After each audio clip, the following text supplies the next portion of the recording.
Hi, everybody, and welcome to another Kalicube Tuesdays. Today, we're with Tom Critchlow, who I have never met before. Lovely to meet you, Tom. Likewise. Thanks for having me on. Absolutely delightful. You get the song. A quick hello, and we're good to go. Welcome to the show, Tom Critchlow. And it rhymes, and I've just realized it was going to rhyme, and it's too late. That is the warmest intro I've ever had for a podcast. Brilliant, wonderful. Lovely to have you here. We're going to be talking about how to report SEO to your CEO. That's acronym city for me. So I'm going to say how to report SEO to your CEO with J, B, and TC. That's great. Cool, isn't it? Acronyms, love them. Before we start, just going to announce my book because I'm terribly pleased. We released it last week. If we can have the video animation, made this video animation to present the fundamentals of brand SERPs for business that I wrote, and it's got onto the bestseller list. So everybody who bought it in the first week to help us get onto the new release bestseller list in marketing, thank you very much. It was wonderful. And if you haven't got a copy, buy your copy today, and there's the link. Now, on to Tom's brand SERP. We always start these with the brand SERP because that's what I do. That's my thing. So I looked up your name, and there you go. You've done a really great job. You've got rich site links for your personal site. That's unusual for a person. So you must be good at SEO. Maybe I'll just have too much time to go blogging, but yep. Yeah, we'll see that in a moment. And then your Twitter boxes are there, which are brilliant as well. And I actually thought it might be a different Tom Critchlow because when I looked at the site, and I think the next screen is the site, it didn't really look to me, there you go, that didn't look like an SEO site. And then I looked at it and it's actually really complex and confusing. I'm not sure what you mean. Yeah. I think I'm this is a little bit intentionally obtuse. I think I'm trying to be difficult and arty with my website. I'm trying to make it appear more like a personal site than a business site. I think that's my intention. Right. Oh yeah, and on the right hand side you had written digital bricolage. Bricolage is French, so I'm terribly pleased. Yeah. Yep. Absolutely delightful. Welcome. So that is the brand SERP section. And I'd like also, for once, I'm going to actually announce the sponsors because I don't usually do it. We're sponsored today. You can see the links, the logos at the bottom there, WordLift and Ahrefs. And if we can show that video, I got a software called Doodly and I was playing around with it. So I did this and I think it's pretty cool. Kalicube Tuesdays is produced in partnership with WordLift, who do an amazing AI for SEO plugin for WordPress, and they're incredibly intelligent and lovely. And today, the headline sponsor is Ahrefs, who have an amazing SEO platform that I've been playing with for the last couple of weeks, and I've been having a lot of fun. So that's it for the sponsorship today. Tom, let's get into the meat and potatoes of the conversation. Let's do it. SEO, CEO. They're not compatible, are they? Not often, no. It's pretty rare to find a CEO that will actually engage with and enjoy talking about SEO. Right, they just think you've misspelt their title. That you've put SEO and they say, no, it's CEO. So the argument starts there. Then you explain what it is, and then they say, I don't care, or I don't understand, or I don't have the budget. Which one is it?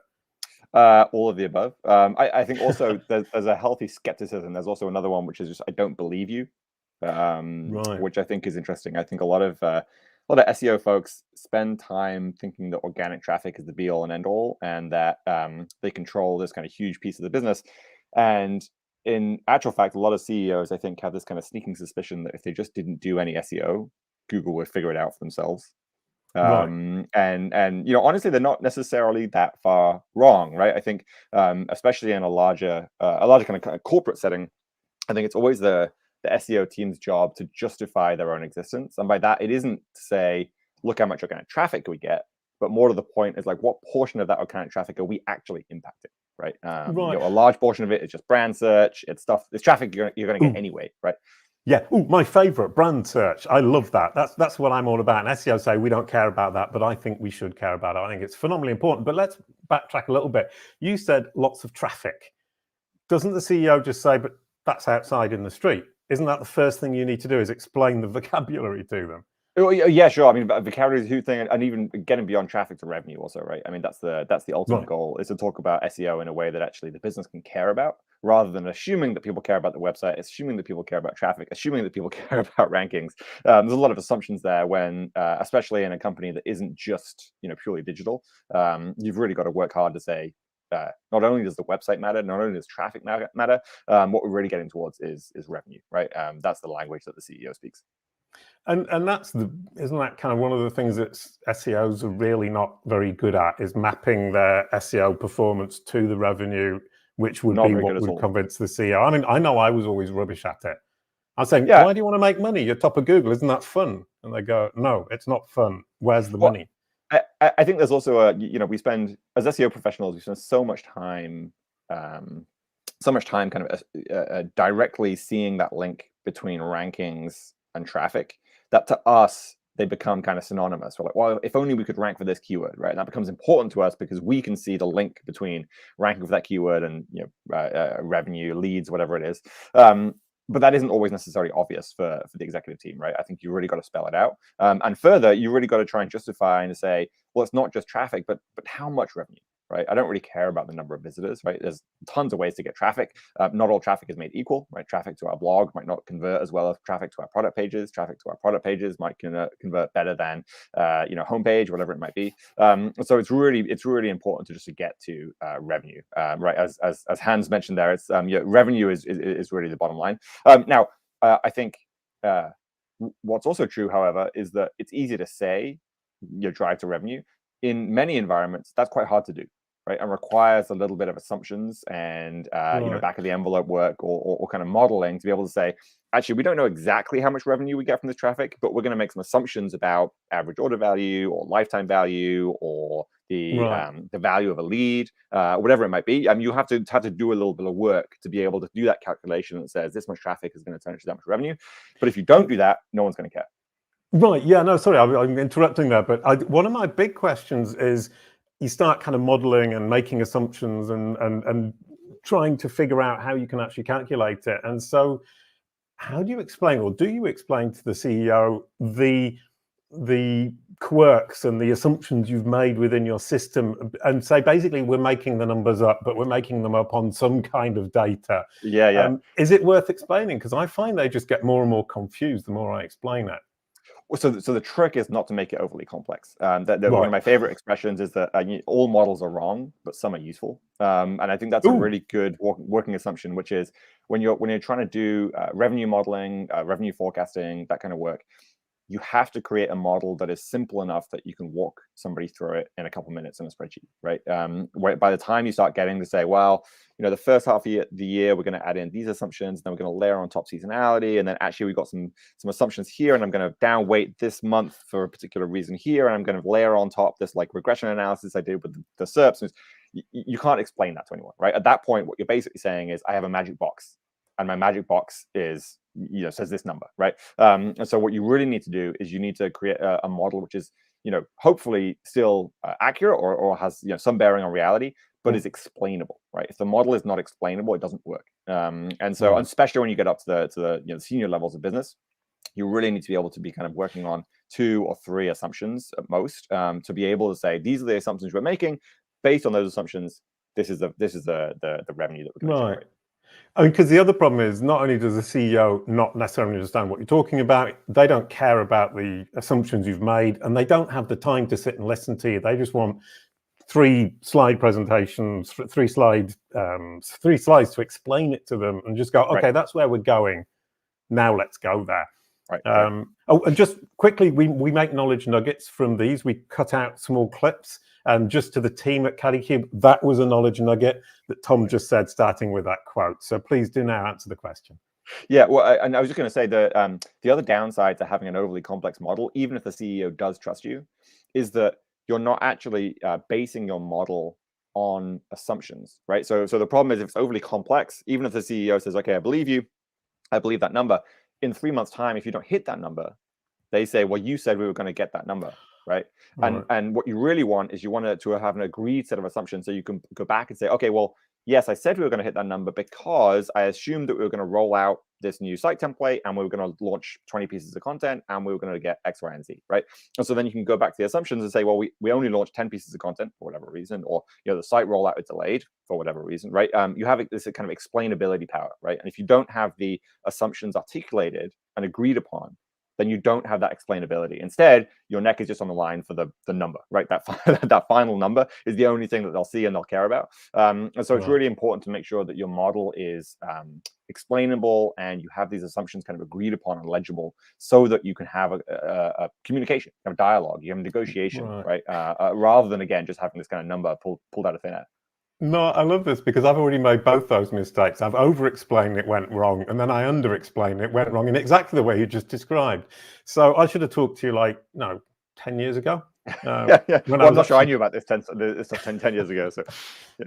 Oh, right. Yeah, very good point. And moving on from there, the other thing is when something goes wrong, when the traffic drops, or the rankings drop, it might sometimes be because of a Google update. I always feel incredibly guilty and responsible, and feel that it's all my fault, but it's actually Google that's changed. How do you deal with that? I mean, obviously the guilt is something I have to deal with as a human being, but how do I deal with it with the CEO who's shouting at me?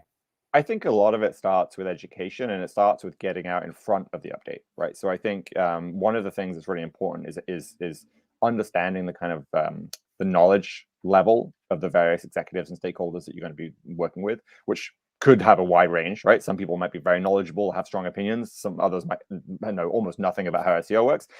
What I find most commonly is that senior executives will have a pretty outdated model of how SEO works, right? So they'll be like, well, it really cares about this indexing thing, and there are these new things called XML sitemaps, right, or something.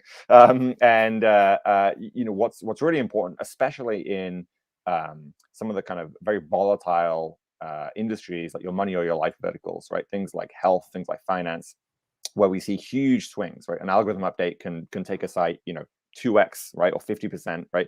These huge volatile swings. It's really important to get out in front of that before they happen, right? To be educating the CEOs or the executive team and saying, look, this is the industry. This is how Google is working today. These are some of the swings we've seen either for our own site or for competitor sites. We need to be prepared for this, right? So we need to brace ourselves and have an understanding that when these updates happen, our traffic might change by these huge swings. Now, what we do about it then becomes, we should have a roadmap of things we're trying to implement, et cetera, et cetera. In some senses, one of the good things about that is that it allows the SEO team, or should allow the SEO team, to have more influence, right? Because suddenly we're not just talking about kind of incremental gains and marginal improvements by deploying some updates, but instead we're talking about, if we do SEO well, we're not going to have a 50% drop in traffic, right? which I think is this kind of that kind of risk modeling, I think, is something that a lot of executives will sit up and pay attention to, right? When you tell them that 50% of our traffic is at risk, that's a thing that they'll kind of, you can at least get in the room to talk about it. Yeah, no, 100%. And I mean, that's managing kind of expectations for that drop. But what about expectations when it goes incredibly well and they get this big boost in traffic, and all of a sudden they get like spoiled children who expect that every single time, and they're going, why hasn't it gone up by 20% this month? It went up 20% last month. How do you deal with that? I mean, obviously, once again, it's going to be education, but I found in general what happens is once you get that steady growth, they expect that steady growth to keep going and keep going and keep going, and the plateau is something they're not very happy with. Right. And the other is they say, well, we don't need to invest anymore because we're rolling now. Right. Well, so again, it's just a function of perspective. One of the companies that I worked with is kind of big, a big publisher that saw some of these big swings. They literally just logged all the updates over the last kind of 2 or 3 years, the major ones, and they just kept a running log of like, this one we went up, this one we went down, this one we went up, this one we went down. So when a new update happens, it isn't just, hey, we gained 50% traffic, but it's saying, well, in the last update we gained 50%. In the last one before that, we lost 25%. In the one before that, we lost 25%. So you're just kind of keeping a scorecard and just putting it in perspective, right? So then hopefully you can get a little bit less kind of runaway glee of, yay, we just doubled traffic, and a little bit more kind of perspective of like, well, this one went up, but future ones might go down, right? And that's just the nature of the beast. Yeah, I've got this map in my head of a cricket team with the batters going out and coming back in and the score going up, but that probably doesn't work. I was going to say, I wouldn't necessarily recommend positioning that to the CEO through a cricket metaphor. Certainly not in the US. But. No, baseball might work, but I don't even know how baseball works, so I've got no idea what that means. The other question is, how do you account for the rumored updates, the ones where there's volatility but we don't really know, and lots of forums are going mad about it? I mean, do you count those as updates, or is that putting your neck on the line? I mean, for the most part, I don't think I would treat most of those things as updates. The source of truth is always going to be your own data, right? What happened to our site? Right. If we did, if we're not seeing significant movement, then does it really count as an update? And obviously for the kind of major ones where we see, huge volatility, we can count those in updates and just say nothing much happened to us. But the ones where it's kind of like rumor and hearsay and like, he said, she said, there's some stuff over there, maybe some sites are changing. Then I would just revert back to what does our data say, right? Are we seeing changes or not? Again, I think a lot of this is about communication, right? A lot of especially in when you're working at a bigger company or with a bigger company, 90% of your success is about communication. It isn't actually about the sophistication of the SEO strategy. It isn't about your kind of technical competence. It's about, can you communicate clearly and effectively about what's going on, right, and what to expect, trying to get budget and buy-in for the work. And I think so much of that starts with just getting the right expectations, understanding the kind of the knowledge level and the expectations of the executives, and kind of working within those to then say, here's the roadmap, here's what we're doing about it, here's what's happening, right? And having that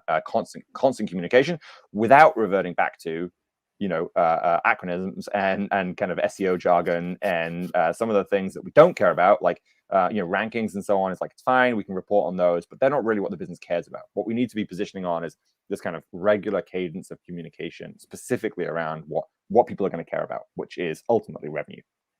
Right. And you were talking about budget, but it's also resources. I mean, you need to get the allocation of the internal resources and ensure that you've got priority, or you've got a decent priority for the things that need to be done. And that involves actually getting the CEO to get everybody else on board. And that means communicating not only with the CEO, but with all these other team members.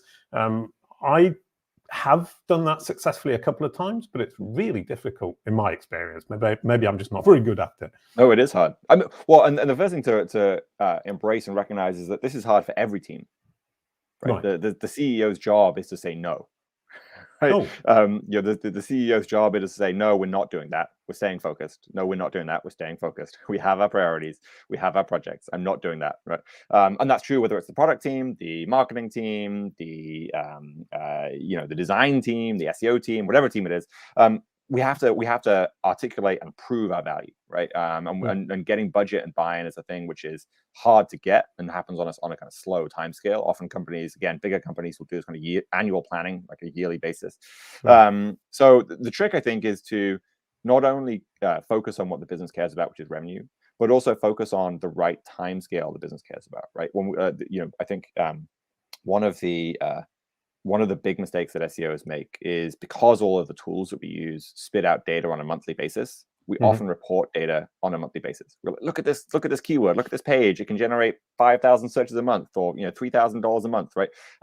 No CEO really looks at their business on a monthly basis, right? At that level, right? When we're talking about budgeting and resource allocation, right? We don't change that on a month-to-month basis. What we change that on a annual, maybe quarterly basis, right? And so when we're doing forecasting, revenue projections, when we're trying to say this is an idea worth doing, we need to model that out. What is the impact over 6, 12, 18, 24 months, right? If it's a thing that we want budget and resources for, what is the impact?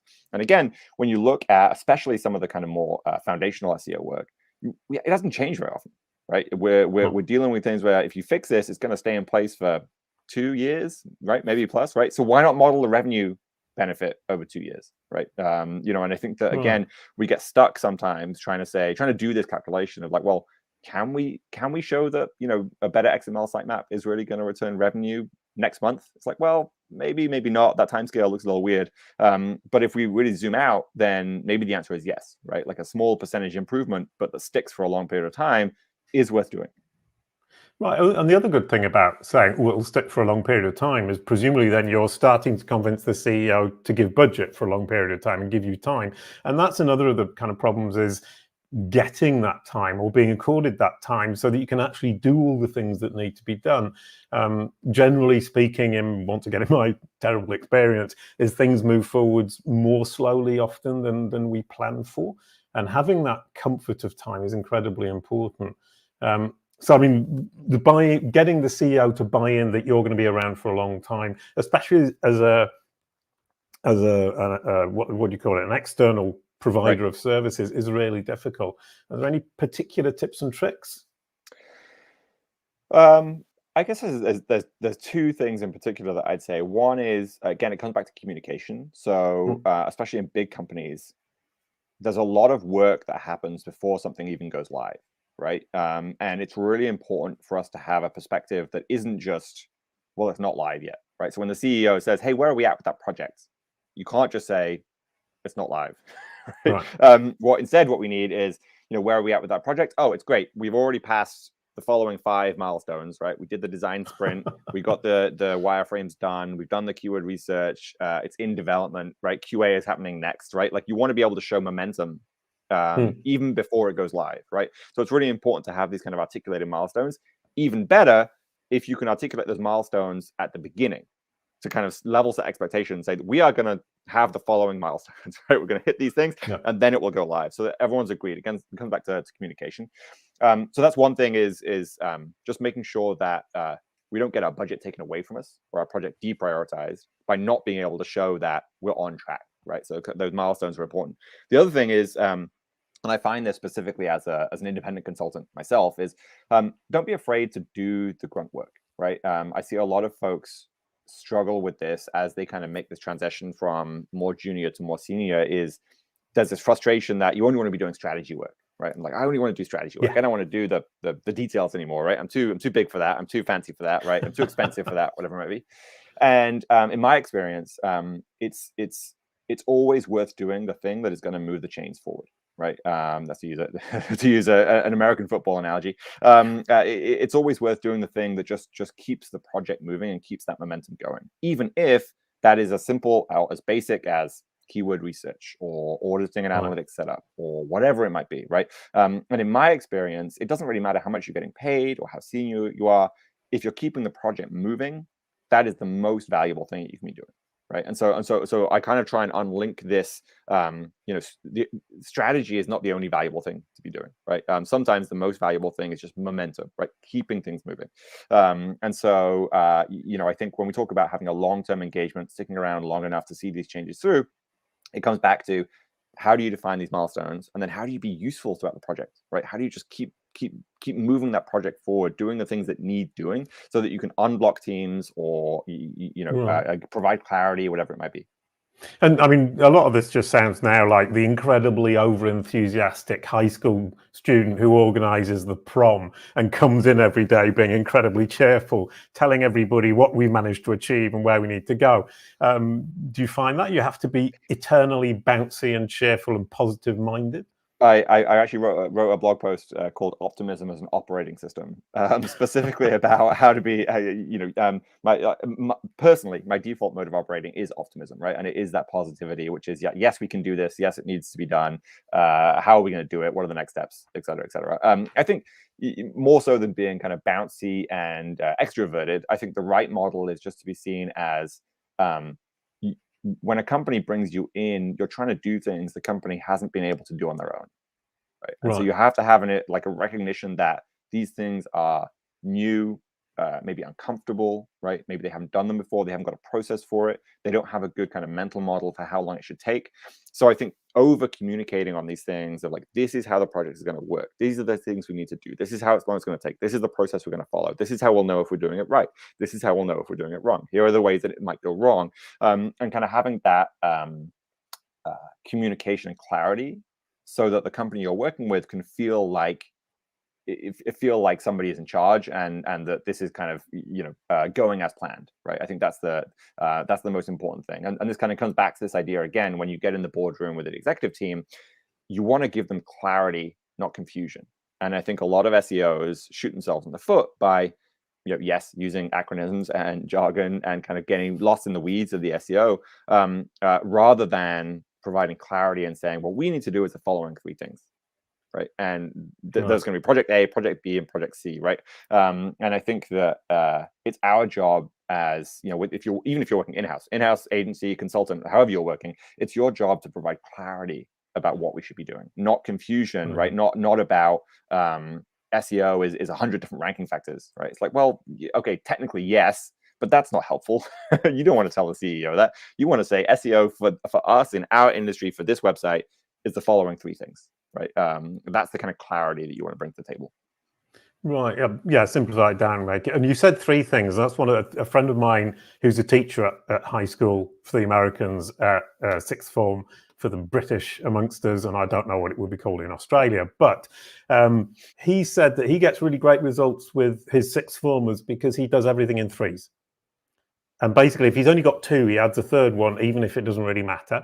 And if he's got 4, he merges with 2 of them so that they only ever have 3. You're adhering to that as an approach.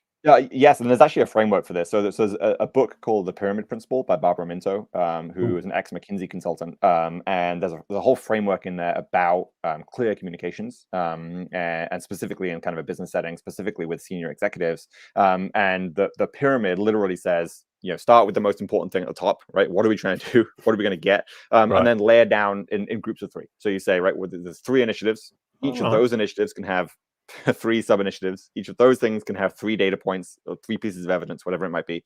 Now, I think in practice, it's kind of 3 to 5, right? I'm not gonna work too hard if I have 4, right? I think people can still deal with 4 versus 3. But certainly once you're past 5, right? When you say, our big SEO initiative for 2022 is the following 7 things, I think you've made a mistake, right? I think you've made things overly complex, and you can work harder to logically group them or combine them or make one a kind of a sub bullet of another point, whatever it might be. Again, this is most important when you're dealing with senior executives, and especially senior executives who might not be in the project day to day. So they might not know all of the details, and they might not even care about all the details. What they want is just a good kind of mental model of like, oh, when I think SEO, I think they're trying to do these 3 things, right? And being able to have that in clear in somebody's mind is really important.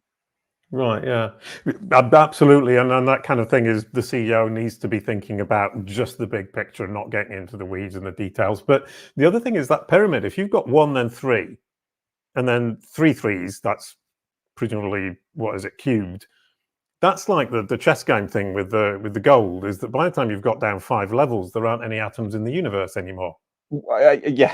I mean, I wouldn't necessarily recommend going down 5 levels, but sure. I mean, I've seen SEO strategies that look like that, that appear to have as many light items as atoms in the universe. You've seen a bad site audit, and it's like we've got the following 17 million things. And that isn't going to work with communicating with the CEO, but it's not actually going to work pragmatically and practically working with anybody. You can't manage that, and you can't communicate with the teams about it. No. Right. And the next question is kind of the other teams, because a lot of the time SEOs, I feel, kind of think, oh, we're working in isolation just on Google, and they don't really maybe integrate or ingratiate maybe themselves with the social media teams, for example, especially YouTube and Twitter. I mean, Google shows massive amounts of this social content and offsite content that can benefit us. How can you bring that into the picture and help them make themselves look good, and at the same time get some of the glory for yourself? Yeah, well, so I think the most important thing is to recognize that you'll get more budget and more buy-in trying to do things that don't look like optimizing or iterative improvements, right? I think a lot of SEO people, I mean, it's the O in SEO, right? The optimization is we're going to take what we already have and we're going to try and tweak it and optimize it. It's hard for executives to get excited about optimizations, right? It's far more exciting to get involved in creating new things, new capabilities, new capacities, new initiatives, new projects. And the trick, specifically when you go kind of cross-functionally, like you're talking about, right, with like the social media team or the design team, whatever it might be, every company has 3 to 5 big strategic pillars, right? These are the big things the company is trying to do right now. You've got to make sure that SEO ladders up to them. right? And the great thing about SEO is it's kind of a Swiss Army knife, right? We can do all kinds of things. We can work on technical foundations, we can work on content, we can work on brand, et cetera, et cetera, et cetera. But you've got to position it in a way the company can get excited about, right? And this is the key to working with other teams and kind of cross-functionally, is when you can come and say, not, hey, I've got some SEO things that I want to get done, but rather, I want to talk about how SEO can support initiative number one that the company is working on for 2022. Right now, you've got a more strategic conversation. Now you've got a better, you've got more buy-in. Right, people are more willing to listen, and often that is a simple kind of perspective shift. Right, I wrote a post for the SEO MBA newsletter specifically about this, kind of looking at Etsy's quarterly earning reports and kind of backing into, well, if what Etsy is talking about in their quarterly earning reports are these, how would you make SEO relevant and valuable to them, right? And that kind of mindset shift of like, these are probably the same things you want to get done anyway as in the SEO team, but positioning them as specifically supporting these pillars is a really great way to just kind of get social capital, be seen as more senior, be seen as more strategic, be seen as more valuable across the business. Yeah, I'm scared, and making sure you're tying it all together, because it does all tie together. And I think for me personally, that's phenomenally important. It's something I'm learning with Kalicube, with the content we're creating, is how much this stuff pops up around all over the place, not only on Google, but on social platforms and on other people's sites and other blogs, and we get cited. And the creation of this content has been an experiment, and it's been a really big eye-opener for me. I mean, I'm moving away from SEO and towards digital marketing and content marketing, and it's a lot more fun, to be honest. But obviously not insulting the SEO industry at all. I do apologize. Oops. No. And listen, I think that there's a key insight here, which, again, is that modern SEO is very closely aligned to user behavior, right? That there's it used to be that SEO was very much divorced from what users cared about and how users behaved. And obviously there are still elements of technical SEO that are nerdy and detail oriented and so on. But there's a lot of it which is just simply, we know how users how they behave. We know what they care about. We can give them what they want. And as SEO professionals, we're often sat in this kind of interesting position of, we know more about users than all of these other teams do, right? We can actually help the social media team because we have all this data. We can help the marketing team because we have all this data. We can help the product team because we have all this data, right? We have incredible insight into what people care about, how they search, the questions they have, how they behave on the site, what content resonates with them, all of these kind of things, which is actually really useful. And it's no longer just kind of keywords, right? This isn't just about us saying, well, this is like a keyword in Google. It's like, no, these are how real users behave. And the more that you can position it in that way, again, the more that you can get buy-in with other stakeholders who maybe don't really care about SEO, but they do care about making sure that their social posts are resonating, or that they're staying on trends, or that their emails are going to get opened, or whatever it might be. Right. Yeah. You might have wondered why I put my glass on my head. That's my new sign that was a knowledge nugget to the team. I'm trying to invent a new way of doing this because it's actually quite a lot of fun. So I was listening, and I do apologize for the sign to the team. The next question about that is your fellow team members in the social media and the content creation, whatever it would be. How much does their buy-in affect how well your work is appreciated, and how do you make them feel good about the fact that they're working with you as opposed to being a different department? I think one of the biggest mistakes that SEO folks make is trying to give other teams work in a kind of aggressive manner, right? I think SEO is inherently cross-functional, right? We need the content team to be making content. We need the product team to be shipping product improvements. We need the engineering team to be doing this. And the SEO team is very rarely fully self-sufficient, right? There's very little of that we can actually get done entirely on our own. So the SEO team sat there saying, we need these other teams to do things. So they go to the other teams and they say, we need you to do this. Meanwhile, the product team or the marketing team or the content team is sat there being like, well, I've got my own work to do. I'm already busy. I've already got my roadmap. What do you mean I should just do these things? All right, well, I guess I'll add them to the back of my backlog, right? I guess I'll add them to the bottom of the list and get them if I can. Right. That is a kind of a combative stance, right, that we have with trying to get other teams to do work for us.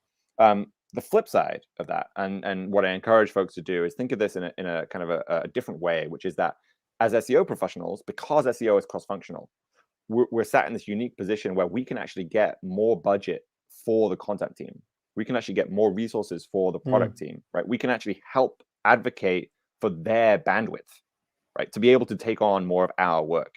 And so there's this reframe, which basically says, you go to the content team, and instead of saying, I need you to produce, 10 extra articles a month for evergreen topics, which are going to be good for SEO, instead you say, hey, I want to get to a point when we're making 10 additional topics a month. What would you need? Would you need one more writer? Would you need 2 more writers? Would you need extra freelance budget, right? And then I'm going to work with you to get you more resources so that we can do this together, right? And it's that kind of negotiation which often has this kind of unlock moment where teams view the SEO team as on their side. It's like, oh, you're not just trying to give me more work. Yeah. You can actually help me get done the things that I want to get done. I want a bigger team. I want more resources. I want to do bigger things. I want to do more impactful things. You just sound like the fixer who's coming in. I'm the fixer. And it is that, but you presumably got to do it a little bit more subtly than I just did. Well, I mean, yes, but I mean, you just can't give people more work and expect them to be happy about it, right? I mean, this is, it's kind of one-on-one stuff, but it's equally, I think, it's difficult to see what the alternative is. And the alternative is, you've really got to work within the existing resources to start with, right? So instead of coming in and saying, I need 10 extra pieces of content, instead of saying, okay, what content are you already making? How can we tweak a little bit without really adding too much work? But how can we just get a little bit of evidence that my ideas are going to have value, right? A little bit of evidence that this evergreen content is going to be useful or that's going to drive revenue, whatever it might be. And then you use those initial experiments, right, within the existing resources to be able to go back and advocate for more resources, right? To be able to go back around and say, I need an extra writer, or I need, more product team prioritization, or more product team resources, whatever it might be. And I think that the problem is that once you've created that combative stance with other teams, it's really hard to get anything done, right? Because if we haven't got a friend in the product team, if we haven't got a friend in the content team, what are you going to do? You're going to set their report on rankings, but we need other teams to do things to see SEO success. Yeah, right. And that kind of whole thing of from their perspective, it's looking at changing the way they're looking at what they're doing. From what you're saying we don't have any more resources, but what you're doing, you could do it slightly different, and that would help me. And if that can help me, then I will be able to help you, and we will together be able to build up an argument with the CEO to get more resources for you. Right, exactly.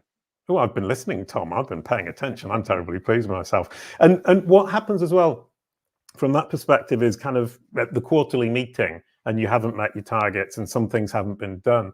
How do you avoid getting into a blame fight with everybody? That's a great question. I think a lot of this starts with a kind of pragmatic understanding of resources, right? So again, it isn't us pointing fingers and saying, oh, the content team didn't deliver what they said they were going to deliver. And it's more about saying, well, listen, I've got all this SEO content that I want to get produced, and the content team didn't produce it, but that's because they were doing all these other things, right? You need to have an awareness of what's going on, right? So again, we can have this pragmatic conversation to say, we didn't get the results we wanted because we didn't produce as much content as we wanted. We didn't produce as much content as we wanted because we haven't got enough writers, right? When we look at the editorial resources, 60% of it is going to social, 20% of it is going into the weekly email, and we've only got 10% to play with. With that 10%, we only made 3 pieces of content this quarter, right? It's that isn't sustainable. That isn't going to reach the revenue forecast, right? Again, this goes all the way back to the beginning of the conversation we just had about assumptions, right?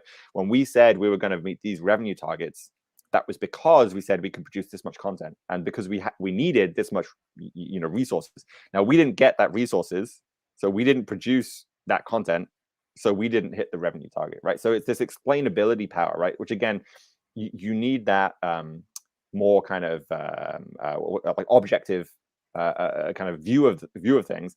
Again, rather than being sat there being like, well, they didn't do what they said. I didn't get what I needed from these people, and they didn't do what I wanted, and the product team hates me, and it's then you're in a bad situation, right? Yeah, I mean, and it is kind of delicate because you're right in the middle, and you need all of these people because you are that kind of, maybe not a hub, but you're certainly kind of connecting, or you need them all because it all connects into SEO. Yes. And would it be fair, I mean, to finish up as we're wrapping up, would it be fair to say that all of these people that you're talking to in the team, including your CEO, you need to be looking at it and saying, what can I do to make you look good to the people you're reporting to, including the CEOs who's reporting presumably to the shareholders? Yeah, 100%.